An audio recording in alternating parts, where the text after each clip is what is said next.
여호수아를 생각하면 참 고마운 사람인 것 같아요.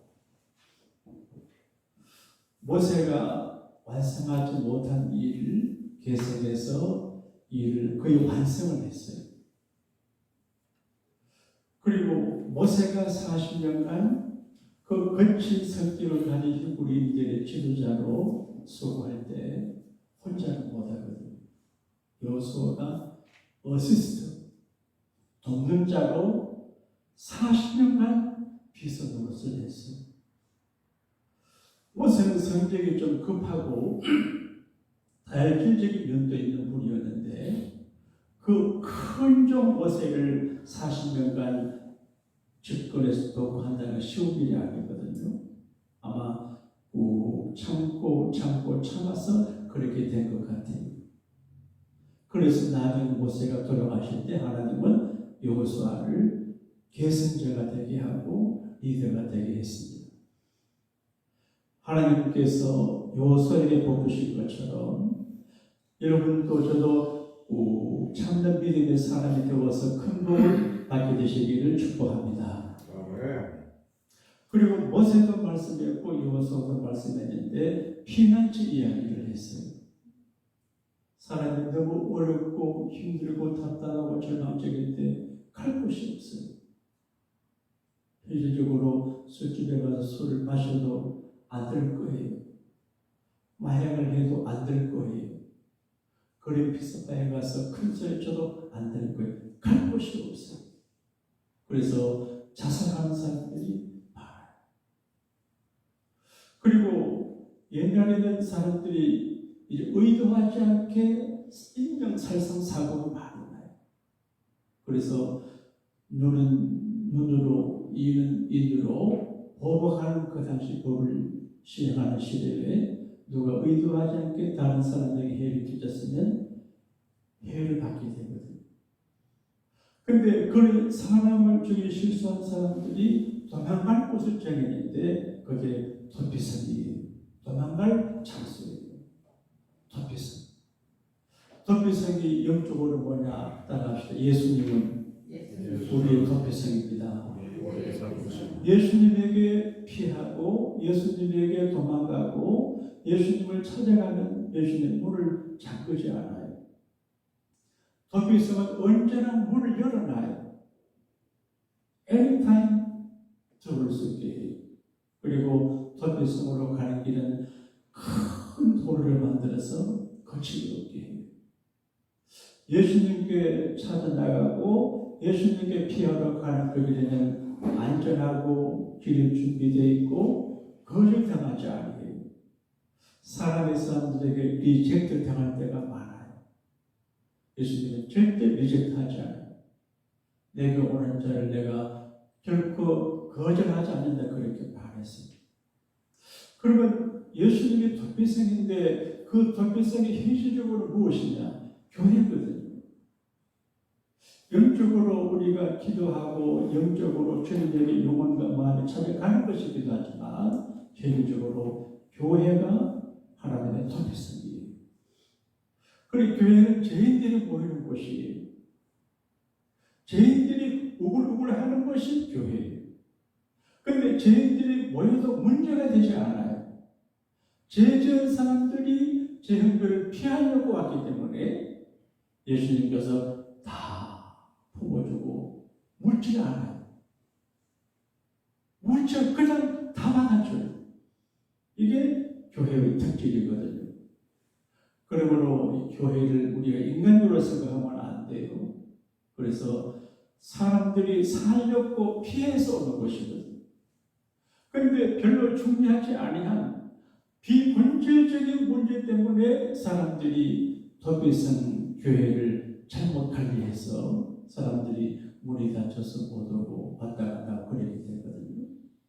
여러분, 하나님의 교회를 여러분이 중요하지만 여러분이 존재하는 것은 교회는 여러분을 위해서 서포트하지만 여러분과 저는 하나님의 교회를 위해서 한 날의 미랄이 되셔야 될 줄로 믿습니다. 따라합시다. 나는 죽고 예수님은 살고 자기를 팍 죽여버려야 돼요. 자존심을 죽여야 돼. 감정을 확 죽여야 돼. 난 하나님 미랄되고 예수님만 살아나면 됩니다. 할렐루야. 도배성을 여기까지 하고 여호수아를 오늘 새벽에 끝을 내려고 그래요. 여호수아가 몇 세에 돌아가셨는지 아세요? 몇 살? 110세 돌아가셨어요. 110세가 되신 그 어느 날 여호수아가 죽기 전에 세겜이라는 곳에 사람들의 지도자를 다 불러 모았어요. 그리고 유언적인 말씀을 해요. 여러분, 아버지, 어머니가 하신 말씀을 유념해야 안전해요. 그리고 교회 생활 하실 때 목회자가 하는 말을 그냥 기억하는 게 좋은데 하나님께서 주시는 그 말씀을 잘 들어야 돼요. 근데 여러분 잘 들어보세요. 여호수아 장군이 세겜의 사람들을 불러 모았는데 따라합시다. 하나님 앞에 모였다. 여러분 지금 교회에 우리가 모이는 하나님 앞에 모인 것이거든요. 하나님이 다 보고 계세요. 저분이 보고 계시기 때문에 조심하고 저분 앞에서 행동을 해야 돼요. 그런데 그 여호수아 장군이 영혼으로 남긴 메시지가 뭐냐? 따라합시다. 다된 밤에 죄 뿌리지 마라. 그러지. 공동탑이 무너지게 하지 마라. 너희들이 가나안 땅에 들어와 살고 있고 또 가나안 땅을 정복하게 되겠는데 성공하고 배부르고 돈 있고 안정되고 벽돌집에 살 때 잘해라. 어렵고 힘들 적인 겸손해요. 기도해요. 근데 돈 많고 권력을 가지고 그런 사람이 아주 달라져요. 근데 잘 되고 성공할 때 조심해야 돼요. 성경적으로 말하면 선줄로 생각하면 넘어지니까 조심하라. 그 말은 이 말하면 됐다 싶을 때 조심해야 됩니다. 할렐루야. 근데 지금 현재 여호수아 장군이 돌아가시게 됐는데 미완성이에요. 가나안 땅을 다 점령하지 못했어요. 우리가 아무리 애쓰고 수고하고 노력해도 100% 꿈을 달성할 수가 없어요. 어서의 꿈이 여호수아 때 이루어지고 계승이 돼요. 그런데 하나님께서 히브리 민족에 꿈을 주었는데 꿈이 하루아침 이루어지지 않아요. 아브라함에게 하나님께서 아브라함 내가 내게 지시할 땅으로 가면 그 땅을 너에게 주겠다. 거기가 팔레스타인 땅이에요. 그리고 세겜이 왔어요. 그 사실 아브라함의 아버지가 거기 가려고 했어요. 그런데 돌아가셨어요. 그래서 포기했는데 하나님의 아브라함을 거기 가게 했어요. 그래서 세겜 땅에 가서 제사 쌓았거든요. 그런데 세월이 많이 지나 이제 아브라함의 후손 세겜 땅에 왔습니다. 거기 모여 있어요. 그래서 꿈을 완성하고 이루어야 돼요. 하나님은 꿈을 꾸게 하세요. 꿈을 기억하게 하시고 꿈 때문에 기도하게 하시고 꿈을 이루게 하세요. 하나님께서 여러분과 제 이루지 못한 꿈을 이루게 도와주시기를 바랍니다. 네. 자, 우리가 미완성이에요. 미완성의 비전을 이루고 꿈을 이루려고 하면 어떻게 해야 되냐? 그래서 여호수아 장군이 가이드라인을 줬어요. 가이드라인. 여러분 인생의 가이드라인이 중요한 것 같아요. 제가 이 말씀 묵상하다가 가이드라인이라고 하는 생활 법칙에 관한 이야기를 묵상할 때 깨닫게 돼요. 자기 중심적인 가이드라인이 필요해요. 자기 사실이 결실이에요. 그런데 다니엘은 멀리 포로로 가서 왕립학교 공부할 때 자기 마음의 가이드라인을 법칙을 정했어요. 하루에 3번 기도하고 고기를 안 먹고 와인을 안 먹고 우상의 재물을 안 먹겠다. 자기 작전이에요. 그 자기 인생의 법칙 가이드라인을 정해서 크게 됐거든요. 제가 어릴 때 김규신 장군의 영화를 봤는데 이제 청간기라고 하는 이제 어떤 아수집 일하는 아가씨하고 아주 친해서 노력하다가 어머니가 가지 마라 그랬어요. 어머니 가이드가 아이를 씌워줘서 술 먹고 어느 날 자기가 탄 말이 청량집 앞에 가니까 칼을 빼가지고 말목을 뱉다가 진짜가 모르겠어요. 자기 결단이. 자기 결단이 없으면 안 돼요. 신앙생활도 나는 주일 중에 몇 번 예배 참여하고 몇 번 기도하고 어떻게 전도하고 어떻게 그 다음에 헌신하고 성경 맺어 이게 있어야 돼요. 그래야 진짜 신자가 되지. 예배 시간에 들렁달렁하고 그것도 물론 좋지만 여러분 주일날 한두 번 토요일날 목사 설교 듣는 것만으로 신앙 유지가 안 돼요. 그 자기가 기도하고 자기가 고민하고 그래야 돼요. 그래서 성경적인 사람이 되어야 되거든요. 그래서 오늘 얘기는 자기 중심적인 가이드라인도 중요하고 부모나 어떤 분의 가이드라인도 중요하지만 영적인 계시적인 하나님의 말씀을 통해 주는 가이드라인이 중요한데 이게 뭐냐? 첫째로 성공 후에 신앙의 궤도를 벗어나지 마요. 라오스 출신 어느 남자가 자기 아내하고 친구들하고 복고를 20장 샀는데 당첨이 됐대. 근데 그 남자가 암벽에 걸려 있었어. 친구하고 아내하고 돈 나눠준다고 했는데 얼마나 쓸지 몰라요. 그런데 이제 복권, 수존의 복권이 당첨됐어요. 만약에 오늘 우리가 새벽기도 마치고 우리 새벽기도 친구들대로 복권을 사가지고 당첨이 됐어요. 그래서 5억 단위에 당첨이 됐어요. 그래도 우리를 양복에 다닐 수 있겠습니까? 못 다닐까? 목사님 내 돈놀이지. 장례를 그래서 안 돼갈지도 몰라요. 여러분 잘 됐을 때 잘하기가 어려워. 약하고 가난하고 필요 없으면 저절로 겸손해요. 그런데 남보다 더 오래 적에 겸손하지 못합니다.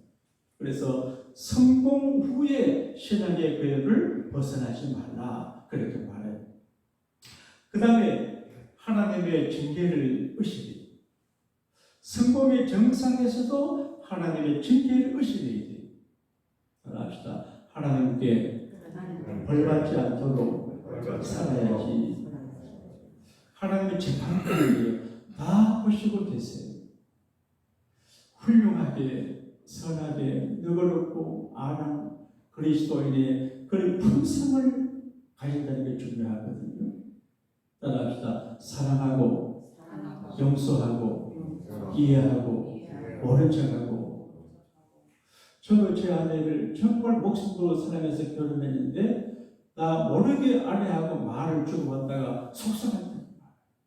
그래도 참아. 따라합시다. 참자. 자기 생각을 다 말하고 같이 못 살아요. 그래도 그래요. 그러니까 왜? 하나님의 눈길 의식에서 조심해야 되거든요. 그래서 교회 안에 생활에도 무슨 말씀을 하시거나 무슨 억울한 일을 당하실 적에도 발끈하지 말고 저번 생각하고 하나님 내가 잘하지요 이렇게 해야 돼요. 만일 너희가 여호와를 버리고 이방 신들을 섬기면 너희에게 복을 내리신 후에라도 돌이켜 너희에게 화를 내리시고 너희를 멸하시리라. 그러니까 하나님의 무서운 진노를 받지 않도록 목사도 장로님들도 권사님들도 모두 조심해야 돼요. 제가 우연한 기회에 새벽때 하소서라고 하는 이제 그 챗기를 참여해서 저도 그냥 출연한 적이 있습니다. 어떤 이제 분의 그 출연하는 이야기를 봤어요. 북한에서 넘어온 여자분이에요. 그래서 이제 자기가 하나님 잘 몰랐는데 어릴 적에 자기 할머니가 예배 이야기하고 성경 이야기하고 하나님 이야기하는 것을 들은 적이 있대요. 그런데 한 번은 자기 집은 이제 본인 장모님 집에 딸이기 때문에 큰 이제 그 벽이 있는 집에 사는데 그 단편하게 화장실에 붙어 있어서 밤에 화장실 가니까 달빛이 화장실에 들어오더라고요.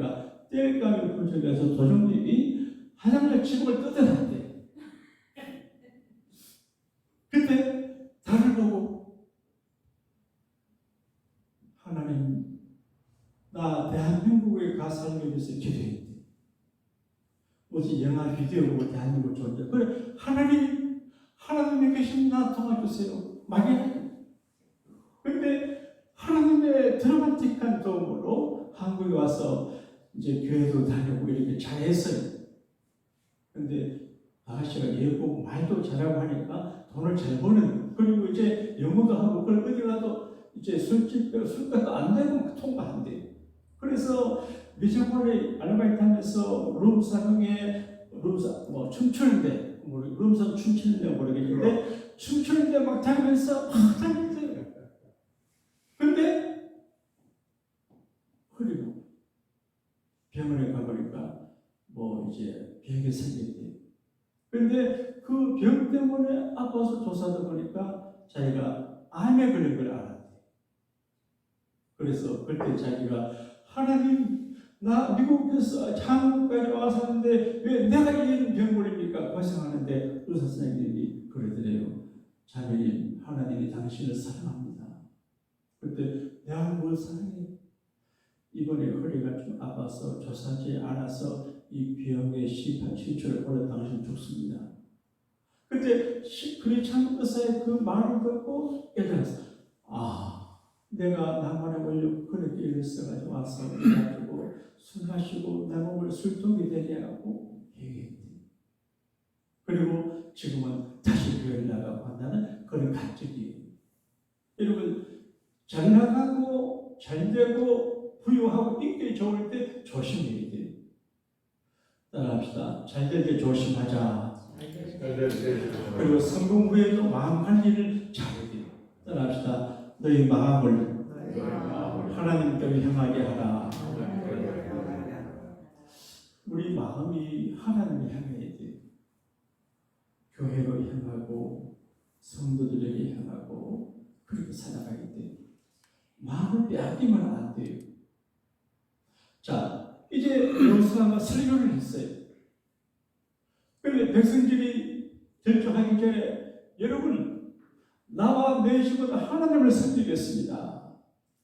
여러분은 선교자를 택하라. 그러니까 우리도 하나님을 섬기겠습니다. 그래서 언약을 했어요. 그래서 큰 돌을 세우고 계약을 맺었어요. 결론적으로 여러분, 설교를 들을 때 리스판스, 반응을 잘해야 돼요. 사람의 인격이 품성인데 그 사람의 반응하는 걸 보고 인격을 알 수 있어요. 조금 신뢰를 했음에도 불구하고 따라합시다. 괜찮아요. 이게 인격이에요. 뭐라고요? 교회밖에 아니에요. 괜찮아요. 얼마나 멋진 말이에요. 근데 하나님 말씀 드릴 때 반응을 잘해야 돼요. 여러분, 설교자가 설교할 때 인간적인 생각으로 안 합니다. 성령의 감동으로 하거든요. 그러면 김교사님에게 안 맞아도 박교사님에게 맞아요. 그러니까 그게 누구에게 맞을지 모르기 때문에 내게 안 맞으면 남에게 맞아요. 그리고 감당하기 어려운 말씀도 있어요. 그때 순종은 겸손이 따라합시다. 아멘. 소화를 해야 돼요. 설교를 듣고 설교에 대해서 말하는 것 신뢰해요. 이거 누구 들으라고 그런 거 아니에요. 그러니까 그 설교자가 하는 설교가 내 마음에 들지 않아도 참 인내하고 해야 돼요. 한 번은 제 형님 목사님이 설교 시간에 우리 교회가 좋은데 다른 교회 찬양을 하시더라고요. 다른 목사님이 좀 오래길래 내가 많이 상했어요. 그래, 참아야 되는데 내가 형님 존경을 사랑하거든요. 모든 걸 다 양보하는데 그날은 굉장히 설교를 소화가 안 돼요. 그래 내가 강호식을 나도 한 성걸 하잖아요. 정기사님도 나하고 좀 비슷한 것 같아. 한 성걸 하는 것 같아. 그런데 우리 교회가 좋단 말이지. 내가 아무리 봐도 얘네 나보다 좋은 모습도 그래 내가 뻥을 쳤네. 형님이 당황하라. 그런데 하나님이 싫어하셔. 그래서 아이고 잘못했습니다. 괜히 재가지고 그때 알았습니다. 설교를 들을 때 교인들이 그 설교 말씀이 다 아멘이 안 되겠구나. 그럴 때도 꾹 참고 소화를 잘하는 것이 믿음이다. 제 경험을 여러분 하시고 계실 거예요. 따라합시다. 어쩌려라도 아멘 하자. 그리고 하나님 그 말을 하나님 말씀으로 듣고 안전장치를 해요. 안전장치. 유대인들은 집전마다 가면 벽에다가 성부를 막 붙여놨어요. 내가 어린 교회 가니까 기둥에 예배당 기둥에 성부를 막 적어놨는데 우리도 좀 그래 해가지고 온통 말씀으로 가르쳐야 할 생각이에요. 그래서 여호수아와 장군이 110세가 떠나기 전에 따라합시다. 여러분 성공하고 난 다음에도 예수 잘 믿으세요. 이걸 하고 돌아가셨어요. 여러분 예수 잘 믿는 우리 모두가 될 수 있게 되기를 우리 주님 이름으로 축복합니다.